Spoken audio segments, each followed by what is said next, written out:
BFM Business, Intégral Placement, le face-à-face. Thibaut Prébet et Pascal Auclair pour ce face-à-face. Bonjour à tous les deux. Bonjour. Bonjour. Pascal Auclair pour la Française AM, Thibaut Prébet pour la financière Arbevel. Votre regard d'abord sur ce marché, enfin plutôt sur ces marchés, parce qu'on avait durant une bonne partie du mois de décembre, une bonne partie du mois de novembre, quelques seuils, quelques chiffres, les 4 955 000 pour Paris, les 20 000 pour le Dow Jones, et puis ça coince, des résistances devenues, des supports ou des objectifs devenus des résistances, Pascal ? Ça respire. Ça respire, pourquoi? Tout simplement parce que si vous regardez la trajectoire des bourses partout dans le monde, sur les 3 derniers mois, si on prend un peu de recul, c'est plus de 10% à peu près partout. Peut-être à l'exception des US qui sont un peu en dessous parce qu'ils avaient fait mieux avant.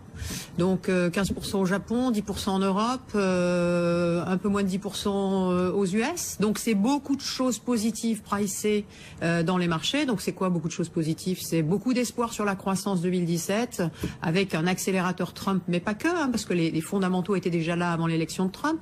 Et donc il faut aujourd'hui que tout ça se matérialise, soit par des mesures concrètes d'un programme économique qu'on attend toujours et sur lequel on a eu peu d'indications sur la conférence de presse de M. Trump cette semaine, soit dans la matérialité de l'inflexion des bénéfices des entreprises, et on est en plein dedans, on est en train de commencer du côté des États-Unis. Donc ça, je pense que c'est ce que les marchés attendent, et d'ailleurs c'est assez cohérent puisque dans le même temps, vous avez une consolidation aussi des taux, c'est-à-dire qu'après une envolée assez nette des taux de rendement sur la dernière partie de l'année 2016, vous avez aujourd'hui une consolidation aussi avec un repli, un léger tassement de l'ensemble des rendements obligataires US, mais également zone euro. Donc on est en mode attente avant l'investiture de Trump?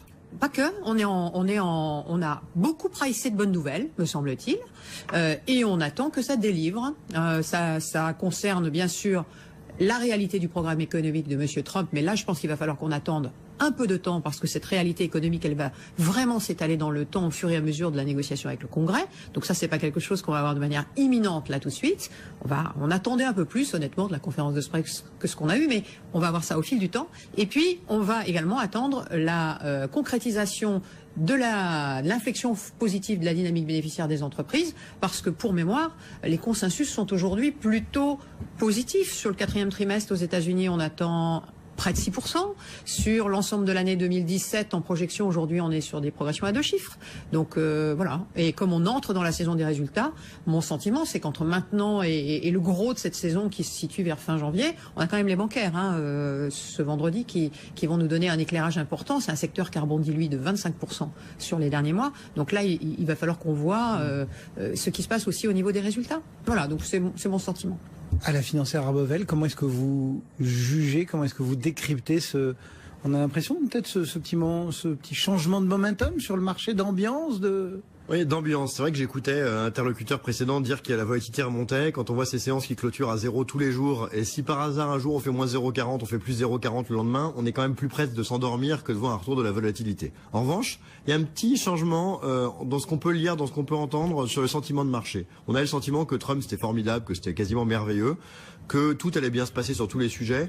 Ce que nous on appelle chez Financière Arbevel un certain angélisme de marché, cette idée que tout va aller bien. Le Brexit, finalement c'est super, ça booste les exportations car la livre a baissé, mais il n'y aura aucun effet négatif. L'élection de Donald Trump, c'est merveilleux. On va avoir des croissances à 2 chiffres de tous les résultats en 2017, même si tous les ans on le promet et que ça n'arrive jamais. Et ça, les gens sont en train de se dire, finalement, ça peut-être un petit peu moins bien que ça. Donc ça se traduit pas aujourd'hui dans les indices, mais qui avait quand même pris beaucoup d'avance. Et on est en train de remettre un peu en question ce scénario. Pour nous, c'est quand même sain parce qu'il faut pas que le marché attende trop de cette année. Et on a vu avec cette conférence de Donald Trump, on attendait l'idée de se dire, finalement, la communication de campagne était agressive, mais on va retrouver un discours beaucoup plus rond et puis des mesures un peu plus claires. On a retrouvé des sublimes parallèles avec l'Allemagne nazie, qui est quand même en diplomatie pas terrible, pas forcément mieux que la diplomatie par Twitter, mais quand même pas terrible. On a retrouvé cette idée qu'on répond qu'aux médias qui disent du bien de nous, ce qui est quand même pas génial, et on a retrouvé un programme économique qui paraît quand même très fouillis, peu clair. Et donc ça, on commence à voir quand même une vision de marché se dégrader un peu sur les attentes vis-à-vis de Trump. Pour autant, on est sur un marché qui tient bien et qui tient bien après des très fortes hausses. En soi, c'est quand même pas un mauvais signe. Voilà donc pour le contexte un petit peu dans lequel on évolue en ce début d'année. Et il y a aussi pas mal de questions autour du yuan, autour de la Chine, et puis alors, par esprit d'escalier, peut-être autour des émergents. Comment est-ce que vous appréhendez cette question? On a vu notamment les mouvements sur le yuan. On sait que la politique va jouer un grand rôle également en Chine avec cette grande réunion politique en fin d'année. Comment est-ce que vous percevez tout cela, Pascal? Moi, je vois pas d'inflexion en Chine. Objectivement, je vois la confirmation d'un schéma de croissance quelque part entre 6 et 6,5. Et c'est un schéma de croissance qui est un schéma de croissance administré.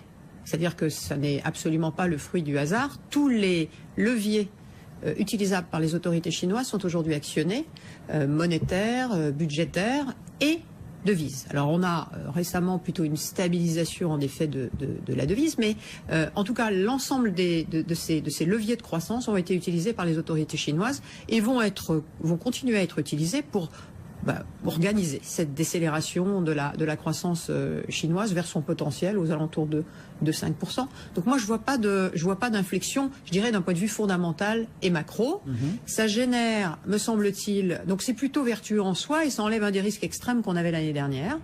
On avait 2 risques extrêmes au début de l'année dernière, c'était pétrole et Chine. Celui-là me semble plutôt mineur cette année, ce qui signifie pas qu'il n'y a pas de zone d'ombre. Il y a quand même un gros sujet qui est l'endettement public, le shadow banking, je reviens pas là-dessus. Et donc ça continue, puisque le levier budgétaire est également utilisé, à gonfler. Certains pointent quand même les réserves de change qu'on a magnifiées, entre guillemets, pour compenser les troubles des mois passés et qu'on voit fondre. Et certains qui ont identifié un point autour de 2500 milliards où ça deviendrait un problème, c'est ça? À surveiller. Donc c'est pour ça que je dirais la décélération soft de la devise chinoise est importante pour éviter que les sorties de capitaux deviennent en effet empiéter trop fortement sur ces réserves de change. Ça c'est un point de vigilance également important. À court terme, moi, il me semble plutôt stabilisé. En tout cas, la vitesse est moindre que celle qu'on a pu observer l'année dernière. Donc il y a des points de vigilance sur la Chine, mais il n'y a pas, me semble-t-il, d'éléments particulièrement de nervosité à avoir autour de ce sujet-là. Il y a bien évidemment le thème du protectionnisme et des mesures que pourra prendre M. Trump. Et on voyait les douanes chinoises qui s'inquiètent, qui disent attention. Donc ça, c'est un point sur lequel aujourd'hui on n'a pas d'éléments et c'est un point évidemment très important à surveiller de la future politique économique de M. Trump. Votre lecture de cette question chinoise, comme Pascal, vous dites finalement c'est très, c'est under control. La question chinoise est problématique. Elle est problématique déjà parce qu'on a une visibilité qui est faible. Parce qu'effectivement, les statistiques sont celles qu'on veut bien nous donner. On sait que le premier sujet, c'est l'endettement, qui effectivement est un sujet qui est presque grimpant, voire galopant, et qui va poser un problème un jour. On a quand même des marges de manœuvre qui restent très importantes. Après, sur la devise, il faut être simple. La Chine a décidé de calquer sa devise sur les États-Unis, ce qui veut dire de facto qu'elle subit la vigueur du dollar et le resserrement monétaire vers lequel les États-Unis vont. Ça ne correspond pas à leur environnement de ralentissement économique actuel, et donc ils ajustent leur devise pour pas se retrouver avec une devise qui monte par rapport à tous leurs voisins. Donc bon, c'est pas inquiétant. Parce qu'aujourd'hui, ils se comparent plus à la Corée, au Japon, oui, etc. mais voilà, un pays qui baisserait sa devise pour régler des problèmes ou qui verrait sa devise souffrir comme le Mexique, ça serait un souci. Un pays qui réajuste sa devise pour ne pas importer du resserrement monétaire, c'est presque logique. Alors après, tout part d'un constat de devises bloquées l'une vers l'autre, ce qui n'est pas censé être autorisé. Donc ça donne des situations un peu ubuesques, mais en termes de politique monétaire, on va dire conventionnelle, c'est pas aberrant qu'ils veuillent pas importer la force du dollar, qui semble faire plaisir actuellement et qui est bien vu par le marché, alors qu'en théorie c'est quand même un vrai problème. Bon, on va voir si le marché continue à trouver ça formidable d'avoir un dollar très fort, alors que beaucoup d'éléments qui pourraient encore faire monter le dollar pourraient se matérialiser.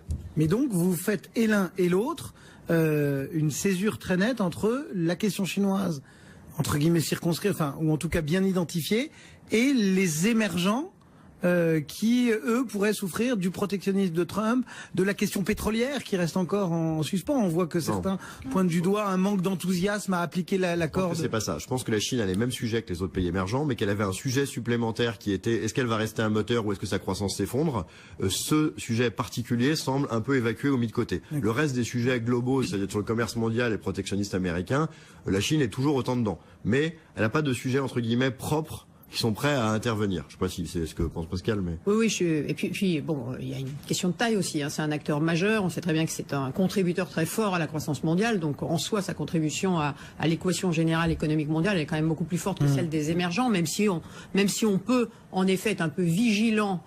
Ça nous ramènera peut-être à discuter un peu des anticipations de taux monétaires, mais on peut être un peu vigilant sur la trajectoire future du dollar. Et si on est vigilant sur la trajectoire future du dollar, on va être vigilant sur le risque émergent en général, sur le risque devise émergent en général et sur le risque émergent en général, même si le risque émergent, pour moi, ça ne veut pas dire grand-chose. Ce sont des risques pays à regarder au cas par cas. Voilà donc pour cette première partie.